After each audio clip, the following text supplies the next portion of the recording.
So just how common is an impeachment or removal from office? Adam Bennett breaks down the numbers. Is moving forward with an official impeachment inquiry. Speaker Nancy Pelosi's words Tuesday marked just the fourth time in U.S. history the House of Representatives has launched an impeachment inquiry into a sitting president. Andrew Johnson was the first in 1868. The other three have happened in just the last 45 years. Richard Nixon in 1974, Bill Clinton in 1998, and in 2019, President Donald Trump. It was a perfect call.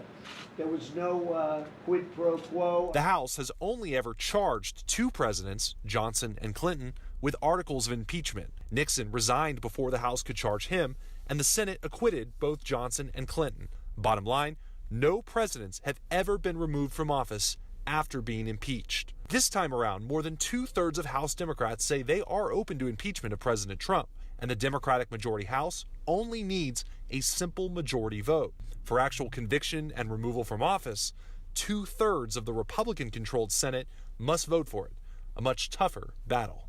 Adam Bennett, KHOU 11 News.